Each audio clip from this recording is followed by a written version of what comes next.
اب اس کے بعد میں گزارش کر رہا ہوں سمر اسلامک آرگنائزیشن کے جنم داتا، سمر اسلامک آرگنائزیشن کے روح رواں میرے دوست حافظ محمد اجمل صاحب سے گزارش کر رہا ہوں، التماس کر رہا ہوں کہ آپ آئیں اور سمر اسلامک آرگنائزیشن کا تعارف پیش کریں عوام کے سامنے۔ محمد اجمل صاحب۔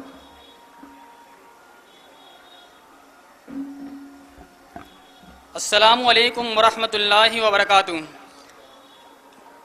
الحمد لولیہ والصلاة والسلام علی نبیہ من یشرک فی ذاتہ وصفاتہ وعاداتہ وآیاتہ او یتبرک بغیرہ من نبی وولی ونقی وتقی فعلیہ الخسران والوبال، اما بعد فاعوذ باللہ السمیع العلیم من الشیطان الرجیم من ہمزہ ونفخہ ونفثہ، بسم اللہ الرحمن الرحیم، اقرأ باسم ربک الذی خلق، خلق الانسان من علق، اقرأ وربک الاکرم، الذی علم بالقلم، علم الانسان ما لم يعلم۔ وقال النبی صلی اللہ علیہ وسلم، طلب العلم فریضۃ علی کل مسلم۔ محترم صدر ذی وقار، معزز علماء کرام، مہمانان گرامی، جملہ سامعین و سامعات، سب سے پہلے ہم اللہ رب العزت والجلال کا شکر ادا کرتے ہیں جس کی توفیق سے آج کا یہ عظیم الشان اجتماع منعقد ہو رہا ہے۔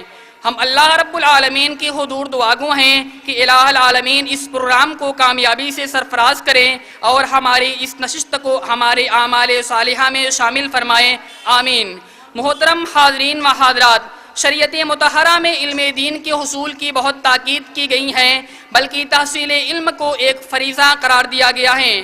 نبی اکرم صلی اللہ علیہ وسلم کا فرمان، طلب العلم فریضۃ علی کل مسلم، یعنی علم کا حصول ہر مسلمان پر فرض ہے۔ چنانچہ اس فریضے کی ادائیگی سے کوتاہی یا روگردانی ایک حقیقت میں ایک اہم اسلامی فریضے سے اغماس شمار کیا جائے گا یا دین کے تئیں مداہنت موسوم کیا جائے گا۔ دوسرے ناحیے سے یہ دیکھا جائے تو یہ بات بھی مسلم ہے کہ ایک مسلمان کے پاس دین کا وہ علم ہونا ضروری ہے جس کی روح سے وہ حقیقی مسلمان ہو اور شریعت کے بنیادی تعلیمات سے بہراور ہو اور روزمرہ کی زندگی کو اسلامی احکام و آداب کے مطابق گزاریں۔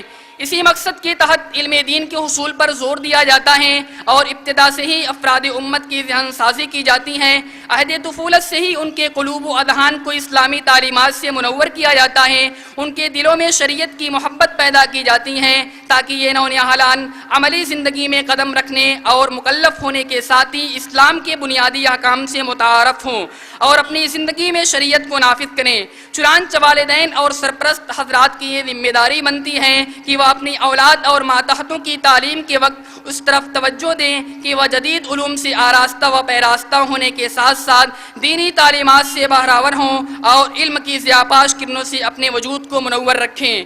اسی عظیم مقصد کو پیش نظر رکھتے ہوئے جامع مسجد اہل حدیث مرزا ہادی پورہ مئو میں 5 جون 2011 کو ایک مکتب کا آغاز ہوا جس میں ابتدائی بچوں کے لیے تجوید کے ساتھ قرآن مجید کی تعلیم کا آغاز ہوا اور یہ سلسلہ پورے سال چلتا رہا۔ اگلے سال موسم گرما کی تعطیل میں اسکولوں میں زیر تعلیم طلبہ و طالبات کو دینی تعلیم سے آراستہ و پیراستہ کرنے کی غرض سے سمر اسلامی کورس کے انعقاد کا فیصلہ کیا گیا۔ اس کا مقصد ایک طرف تو یہ تھا کہ قوم کے نونہالوں کا یہ قیمتی وقت بیکار اور لایانی کاموں میں ضائع نہ ہو اور دوسری طرف اس موقع سے فائدہ اٹھاتے ہوئے انہیں اسلامی علوم سے بہراور کرایا جائے۔ اس کورس میں طلبہ قرآن مجید کی اخیر پارہ کی چند سورتوں کا حفظ، وضو و نماز کی علمی و عملی تربیت، روزمرہ کی مسنون دعائیں اور اسلام کی بنیادی باتوں کو سکھانے کے ساتھ ساتھ انہیں اسلامی اخلاق و عادات کی تعلیم پر زور دیا گیا۔ الحمدللہ ثم الحمدللہ یہ کورس پچھلے 6 سالوں سے برابر منعقد ہو رہا ہے اور طلبہ اس کی افادیت کو سمجھتے ہوئے اس پروگرام میں بڑی تعداد میں حصہ لے رہے ہیں۔ پہلے سال کورس میں حصہ لینے والوں کی طلبہ و طالبات کی تعداد تقریباً 42 تھی اور ام سال تقریباً 400 طلبہ و طالبات نے حصہ لیا۔ میں اکیلا ہی چلا تھا جانب منزل مگر لوگ ساتھ آتے گئے اور کارواں بنتا گیا۔ گزشتہ سال 2016 میں سمر اسلامی کورس کے ذمہ داران کی کوششوں سے مئو شہر میں پہلی بار صرف عصری اسکولوں میں زیر تعلیم درجہ 7 تا 11 کے طلبہ و طالبات کے لیے سیرت نبوی صلی اللہ علیہ وسلم کے موضوع پر 17 جولائی 2016 کو ایک عظیم الشان تحریری انعامی مسابقے کا انعقاد کیا گیا، جس میں صرف اسکولی طلبہ و طالبات حصہ لینے کی حقدار تھے۔ اس مسابقہ میں شہر مئو کے علاوہ اطراف و اکناف کے علاقوں سے تقریباً 1800 طلبہ و طالبات نے حصہ لیا، جس میں 15 غیر مسلم طلبہ بھی شریک ہوئے۔ امسال 16 جولائی 2017 کو سر اقبال پبلک اسکول میں دوسرا اس سمر اسلامی انعامی مسابقہ منعقد کیا گیا، جس میں درجہ 4، 5 اور 6 کے اسکولی طلبہ و طالبات شرکت کے مجاز تھے۔ اس مسابقے کا مقصد اسکولوں میں زیر تعلیم نونہالوں کو روزمرہ کی دعاؤں، منتخب صورتوں کی حفظ کے ساتھ ساتھ بعض اہم اسلامی آداب و احکام سے متعارف کرانا تھا۔ مسابقے کے لیے منعقد کتابچہ سمر مستون دعائیں و اسلامی کوئز شرکاء کے درمیان مفت تقسیم کیا گیا۔ اس مسابقہ میں شہر مئو کے علاوہ اعظم گڑھ، مبارک پور، خیر آباد، محمد آباد وغیرہ سے 48 اسکولوں سے کثیر تعداد میں طلبہ و طالبات نے حصہ لیا۔ مسابقہ میں شرکت کرنے والوں کی تعداد تقریباً 1500 تھی۔ اس میں 85% سے زائد نمبرات حاصل کرنے والے طلبہ و طالبات کے درمیان آج صبح تقریری مسابقہ ہوا اور اسی کتابچہ سے سوال و جوابات کیے گئے۔ الحمدللہ طلبہ نے تحریری اور تقریری دونوں پروگراموں میں دلچسپی کا مظاہرہ کیا اور مکمل تیاری کے ساتھ ان مسابقوں میں شریک ہوئے۔